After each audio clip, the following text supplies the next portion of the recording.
Hello guys, स्वागत है आपका देवभूमि फ्यूचर फंड पे। जैसे इनकी सीरीज शुरू करी थी, उसी क्रम में आज हमारा अगला वीडियो रहेगा, जिसमें हम टोटल 50 एमसीक्यू देखेंगे और अपना एक टॉपिक क्लियर करेंगे। ठीक है, तो शुरू करते हैं अपने पहले सवाल से। अनुच्छेद 243 सी किससे संबंधित है? तो जो अनुच्छेद 243 से संबंधित है वो पंचायतों की संरचना से है। ठीक है, ऑप्शन नंबर डी बिल्कुल से हो जाएगा। पंचायतों की संरचना से संबंधित है अनुच्छेद 243 का सी। अगला देखते हैं, संयुक्त राष्ट्र सुरक्षा परिषद की के अस्थायी सदस्य के संबंध में निम्नलिखित में से कौन सा या कौन से कथन सही हैं? तो हमें संयुक्त राष्ट्र सुरक्षा परिषद के बारे में कथन दिए हैं, बताना है कि उनके जो अस्थायी सदस्यों के क्रम में कौन सा कथन सही है। तो देख लेते हैं। अब इनकी कुल संख्या 10 है, किंतु मूलतः यह 6 थी। ठीक है, यानी अब जो वर्तमान की बात कर रहा है इसकी संख्या 10 थी और अभी मूलतः क्या है, 6 है। ठीक है, और केवल 2 वर्ष की अवधि के लिए वे निर्वाचित होते हैं। बिल्कुल सही है। ठीक है, ये केवल 2 साल की टाइम पीरियड के लिए क्या होते हैं, निर्वाचित किए जाते हैं। तो ए और दो दोनों ऑप्शन हमारे सही हैं। तो इसका जो हमारा सही आंसर हो जाएगा वो हो जाएगा ऑप्शन नंबर सी। बिल्कुल सही है, 1 और 2 दोनों। निम्नलिखित में से निम्नलिखित में कौन भारत के उपराष्ट्रपति के निर्वाचन में भाग लेता है? तो भारत के जो उपराष्ट्रपति के जो निर्वाचन में भाग लेता है वो लेता है हमारा राज्यसभा के सदस्य और लोकसभा के सदस्य। ठीक है, यानी जो राज्यसभा के सदस्य होते हैं और लोकसभा के सदस्य होते हैं वो भारत के उपराष्ट्रपति का जो निर्वाचन होता है उसमें भाग लेते हैं। ऑप्शन नंबर ए बिल्कुल सही हो जाएगा, 1 तथा 2। संविधान सभा द्वारा राष्ट्रीय ध्वज को कब स्वीकार किया गया?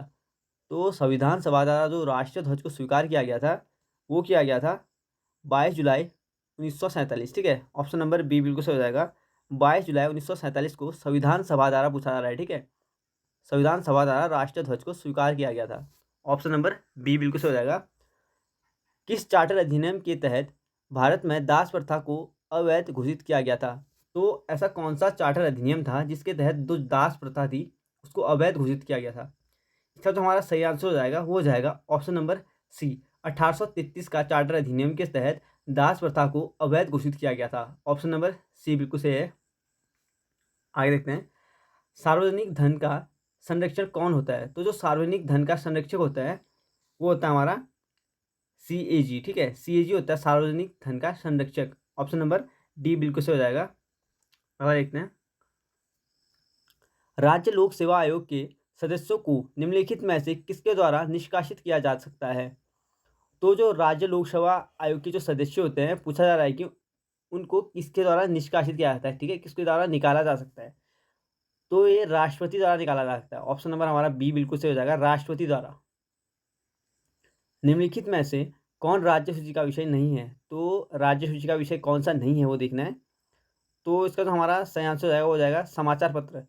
समाचार पत्र राज्य सूची का विषय नहीं है। ठीक है, ऑप्शन नंबर हमारा सी बिल्कुल सही हो जाएगा। अगला देखते हैं, आधुनिक कंप्यूटर की खोज सर्वप्रथम किस वर्ष हुई थी? तो जो आधुनिक कंप्यूटर की जो खोज हुई थी वो हुई थी 1946 में। ऑप्शन नंबर ए बिल्कुल सही है, 1946 में हुई थी आधुनिक कंप्यूटर की खोज। चरित्रहीन पुस्तक के लेखक निम्नलिखित में से कौन है?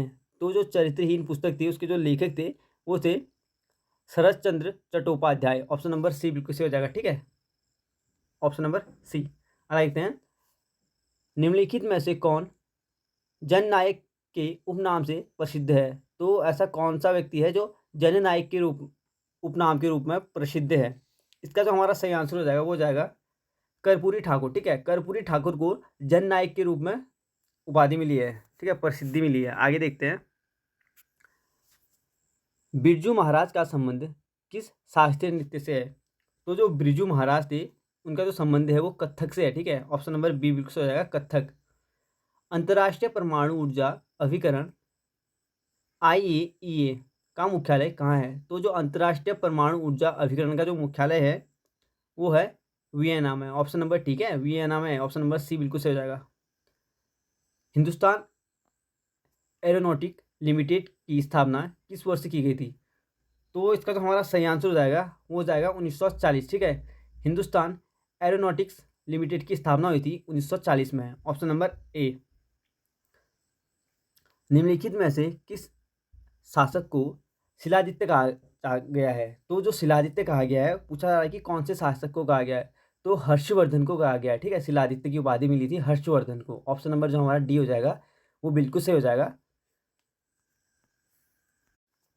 किस वंश के शासनकाल में तीनों संगमों का आयोजन किया गया था? तो ऐसा कौन सा वंश का शासनकाल चल रहा है जिस टाइम पे तीनों संगमों का आयोजन किया गया था? इसका सही आंसर हो जाएगा, वो हो जाएगा पांडव वंश, ठीक है। ऑप्शन नंबर बी बिल्कुल सही है। किस वंश के शासकों ने सर्वाधिक समय तक दिल्ली सल्तनत पर शासन किया था? तो दिल्ली सल्तनत पे जो शासन किया था वो किया गया था तुगलक तुगलक वंशों द्वारा, ठीक है। ऑप्शन नंबर डी बिल्कुल सही है। तुगलक वंशों द्वारा दिल्ली पे सर्वाधिक समय तक शासन किया गया था। बता देखते हैं, खतौली का युद्ध कब हुआ था? तो जो खतौली का युद्ध हुआ था वो हुआ था 1815 में, ठीक है, 1518 में, यानी ऑप्शन नंबर जो हमारा ए हो जाएगा बिल्कुल सही हो जाएगा। किस शासक के शासनकाल में उपनिषदों का फारसी भाषा में अनुवाद किया गया था? तो जो उपनिषदों का फारसी भाषा में अनुवाद किया गया था वो किया गया था शाहजहां के टाइम पीरियड पे। ऑप्शन नंबर डी बिल्कुल सही हो जाएगा, शाहजहां के टाइम पे। डेक्कन एजुकेशन सोसाइटी की स्थापना निम्न में से किसने की थी? तो जो डेक्कन एजुकेशन सोसाइटी की स्थापना की गई थी वो की गई थी बाल गंगाधर तिलक द्वारा, ठीक है। ऑप्शन नंबर बी बिल्कुल सही होगा, बाल गंगाधर तिलक को।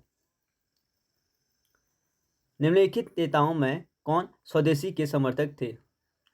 तो जो स्वदेशी के समर्थक थे वो थे हमारे अरविंद घोष, ठीक है। ऑप्शन नंबर बी बिल्कुल सही हो जाएगा, अरविंद घोष थे स्वदेशी के समर्थक। अनुशीलन समिति का गठन किसके द्वारा किया गया था? तो जो अनुशीलन जो समिति थी उसका जो गठन किया गया था वो किया गया था पी मित्रा द्वारा। ऑप्शन नंबर ए बिल्कुल सही हो जाएगा, पी मित्रा। फ्रेंच क्रांति के दौरान दूसरी संपत्तियों का हिस्सा कौन था? तो पूछा जा रहा है कि जो फ्रेंच की जो क्रांति हुई थी उस टाइम पीरियड पे जो दूसरी संपत्तियों का जो हिस्सा था वो कौन था?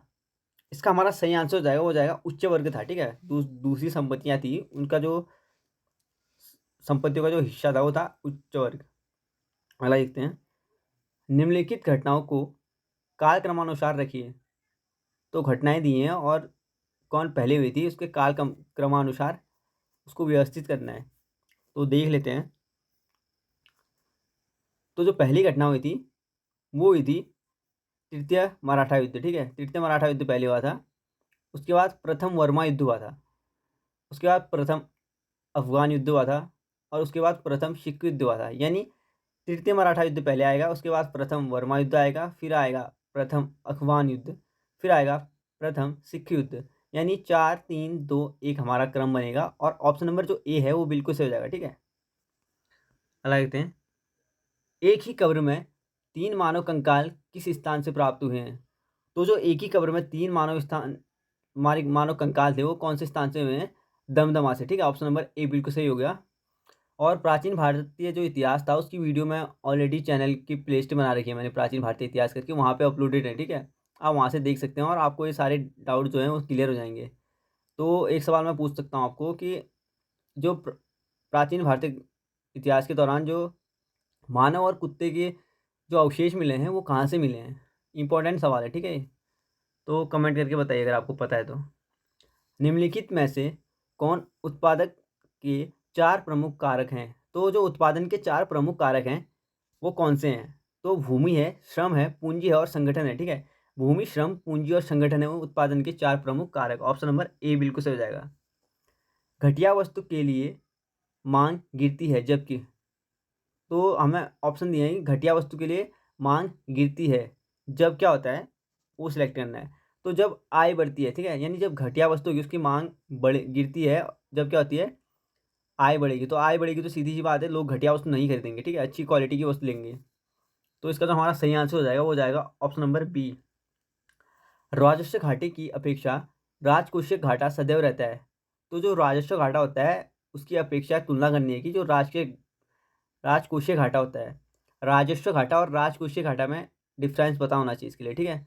तो राजस्व घाटे की अपेक्षा राजकोषीय घाटा सदैव रहेगा। इसका सही आंसर हो जाएगा अधिक रहेगा, ठीक है, सदैव। राजकोषीय घाटा अधिक रहेगा। आगे देखते हैं। ऑप्शन नंबर ए बिल्कुल सही हो जाएगा। भारत में गरीबी निर्धारण हेतु सी रंगराजन समिति का गठन कब किया गया था? तो जो भारत में गरीबी के निर्धारण के लिए जो समिति बनाई गई थी, सी रंगराजन समिति, उसका जो गठन पूछा जा रहा है कि कब किया गया था। इसका हमारा सही आंसर हो जाएगा 2012 में। ऑप्शन नंबर बी बिल्कुल सही हो जाएगा। 2012 में गठन किया गया था सी रंगराजन समिति का, ठीक है। और ये गरीबी निर्धारण हेतु थी कि भारत में कितनी गरीबी है उसको जानने के लिए।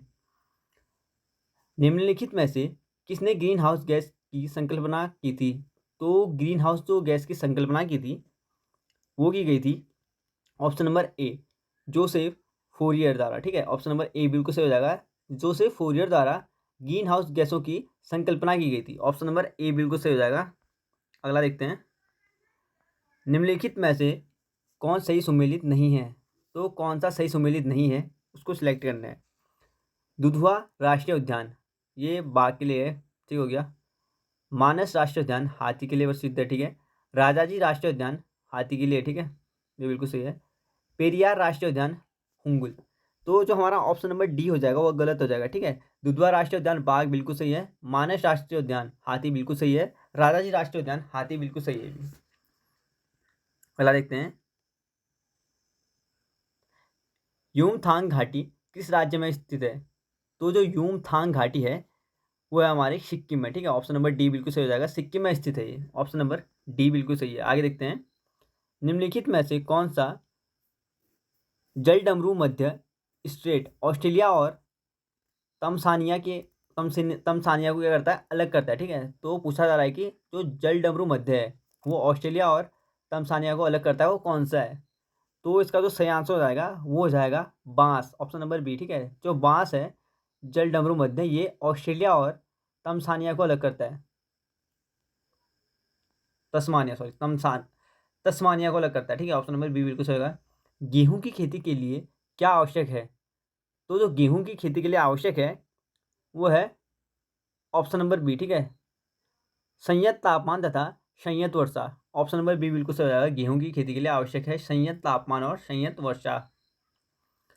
भारत एवं पाकिस्तान के बीच सिंधु जल समझौता कब हुआ था? तो जो भारत और पाकिस्तान के मध्य सिंधु जल समझौता हुआ था वो हुआ था 1960 में। ऑप्शन नंबर सी, ठीक है, 1960 में हुआ था। और भारत पाकिस्तान का विभाजन हुआ था वो कब हुआ था? कमेंट करके बताइए। बता चुका हूँ ऑलरेडी मैं इसको। दस्ते लूट रेगिस्तान का संबंध किस देश से है? तो जो दस्ते लूट रेगिस्तान का देश का जो संबंध है वो है ईरान से। ऑप्शन नंबर बी बिल्कुल सही हो जाएगा, ईरान। निम्नलिखित में से कौन सी ठंडी जलधारा का उदाहरण नहीं है? तो ठंडी जलधारा का उदाहरण कौन सा नहीं है?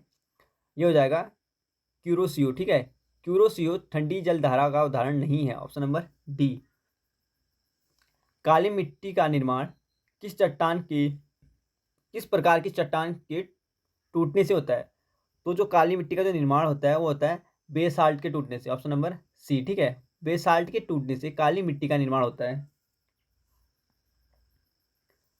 जीवित प्राणियों के शरीर में होने वाली निम्नलिखित में से कौन सी एक प्रक्रिया पाचन प्रक्रिया है? तो जो जीवित प्राणियों के शरीर में होने वाली पाचन प्रक्रिया कौन सी है उसको सिलेक्ट करना है हमने। तो इसका जो हमारा सही आंसर हो जाएगा वो हो जाएगा प्रोटीन का अमीनो अम्लों में विघटन, ठीक है। यानी जब प्रोटीन जब टूटता है तो अमीनो अम्लों में उसका विघटन होना ही क्या है? जीवित प्राणियों का लक्षण है, ठीक है। जब जीवित प्राणी के शरीर का लक्षण है।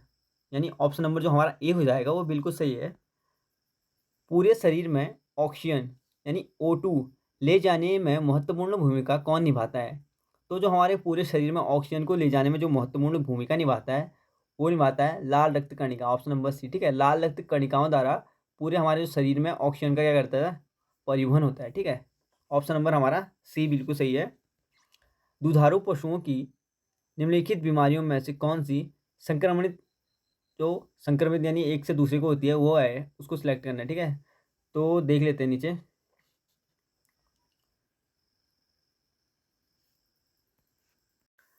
फुट एवं माउथ,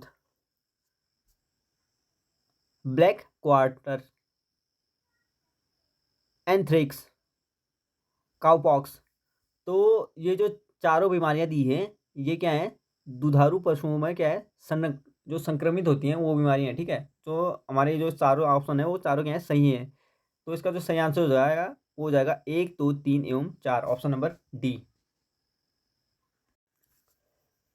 ट्राइग्लिसराइड क्या है? तो पूछा जा रहा है कि ट्राइग्लिसराइड क्या है? प्रोटीन है, वसा है, विटामिन है, कार्बोहाइड्रेट है। तो जो इसका सही आंसर हो जाएगा ट्राइग्लिसराइड वसा है, ठीक है। ऑप्शन नंबर बी बिल्कुल सही है। अस्पतालों से निकलने वाले जैविक कचरे के निपटान का सबसे अच्छा तरीका है। तो जो अस्पतालों से जैविक कचरा निकलता है, पूछा जा रहा है कि उसके जो निपटान का सबसे अच्छा तरीका कौन सा है? इसका सही आंसर हो जाएगा भस्मीकरण, ऑप्शन नंबर सी, ठीक है। भस्म कर देना चाहिए उनको। इंसुलिन हार्मोन है, तो जो इंसुलिन हार्मोन है ये पेप्टाइड है, ठीक है। ऑप्शन नंबर ए बिल्कुल सही है, पेप्टाइड। लंबे समय तक कठोर शारीरिक कार्य के पश्चात मांसपेशियों में थकान का अनुभव होने का कारण है। तो जब हम लंबे समय तक कोई कार्य करते हैं तो हमारी मांसपेशियां थक जाती हैं। पूछा जा रहा है कि इसका जो कारण है वह क्या है? तो इसका जो हमारा सही आंसर हो जाएगा वो हो जाएगा लैक्टिक अम्ल का संचय होना, ठीक है। ऑप्शन नंबर डी बिल्कुल सही है। लैक्टिक अम्ल का जो संचय हो जाता है तो उसके बाद हमें, जब हम कार्य करते हैं तो हमें थकान महसूस होती है। Option number D.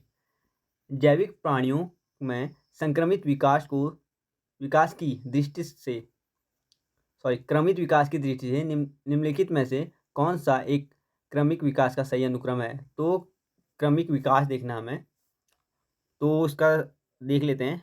तो इसका हमारा जो सही आंसर हो जाएगा शार्क, कच्छप, ऊदबिलाव, ठीक है। शार्क, कच्छप, ऊदबिलाव क्या है? हमारा क्रमिक विकास है। आगे देखते हैं। निम्न में से कौन धनात्मक आवेश रहित है? तो जो धनात्मक है और आवेश रहित है वो कौन सा है? वो जाएगा हमारा बीटागण, ऑप्शन नंबर सी बिल्कुल सही है, ठीक है। बीटागण क्या है? हमारा धनात्मक आवेश रहित है, ऑप्शन नंबर सी। लिटमस विलियन जब ना तो अम्लीय होता है और ना क्षारीय, तब वह किस रंग का होता है? तो जब लिटमस जो पेपर होता है ना, उसका यूज हम किस लिए करते हैं? हमारा जो विलियन है वो अम्लीय है या क्षारीय है उसका पता लगाने के लिए लिया जाता है ना।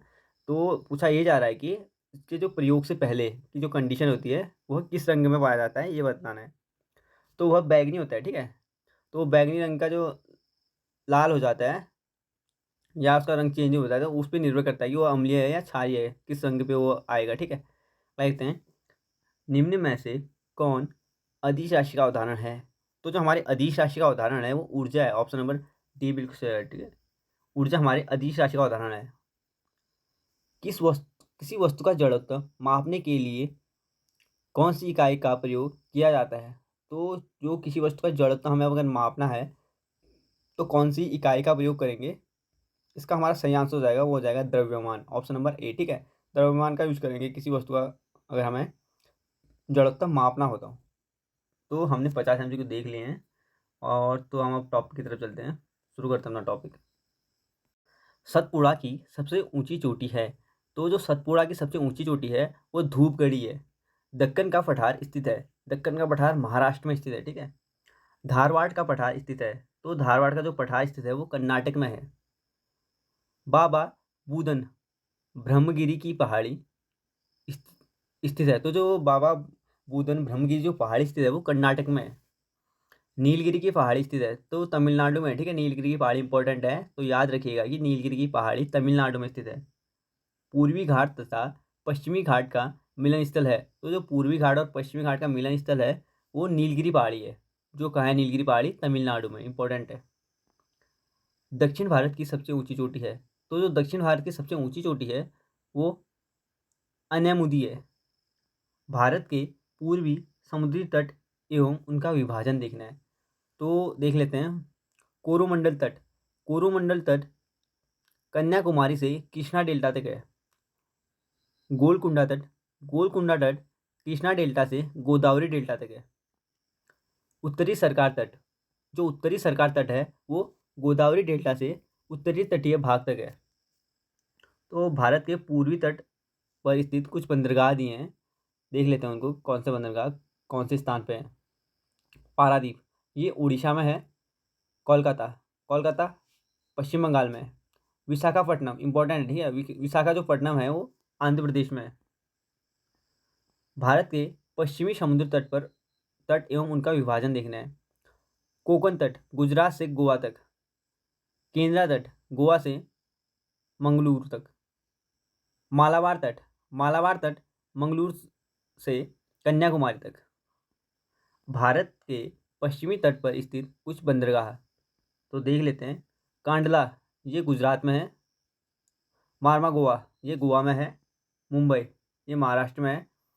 नाहवा सोवा तो जो नाहवा सोवा है ये महाराष्ट्र में, ये भी। मंगलुरु कर्नाटक में है। कोची केरल में है, ठीक है। तो जो कोची केरल में है, तो यहाँ पे पुर्तगालियों ने अपनी जो फैक्ट्री स्थापित की थी ना कोची, तो ये कब की थी ये बता चुका हूँ मैं आपको, जो प्राचीन भारतीय इतिहास की वीडियो अपलोडेड है कह रहा हूँ वहाँ पे। तो अगर आपने पढ़ी है तो उसका कमेंट करके आंसर दे सकते हैं, और जिसका कमेंट सही होगा, जिसका आंसर, उसको उसके कमेंट को मैं हार दे दूंगा ताकि और लोग भी समझ पाएँ। अगला देखते हैं। पोर्ट ब्लेयर तो जो पोर्ट ब्लेयर स्थित है वो दक्षिण अंडमान में है। अंडमान निकोबार द्वीप समूह की सबसे ऊंची चोटी है। तो इम्पोर्टेंट है ये, अंडमान निकोबार की जो द्वीप समूह की सबसे ऊंची चोटी है ये सैंडल पीक है, ठीक है। पंबन द्वीप स्थित है। पंबन द्वीप मन्नार की खाड़ी में स्थित है, ठीक है। पंबन द्वीप मन्नार की खाड़ी में स्थित है। तो हमारे 50 MCQ क्लियर हो गए हैं और टॉपिक भी क्लियर हो गया, ठीक है। वीडियो पसंद आया तो वीडियो को लाइक कीजिए, कमेंट कीजिए, चैनल को सब्सक्राइब कीजिए अगली वीडियो के लिए। और अगर आपको डेली पॉलिटी और हिस्ट्री के MCQ लगाने हैं तो हमारा इंस्टा हैंडल फॉलो कर सकते हैं आप, देवभूमि फ्यूचर पॉइंट के नाम से है वो, जहाँ पे मैं डेली पॉलिटी और हिस्ट्री के नोट्स अपलोड करता हूँ। वीडियो पसंद आया तो वीडियो को लाइक कीजिए और चैनल को सब्सक्राइब कीजिए। थैंक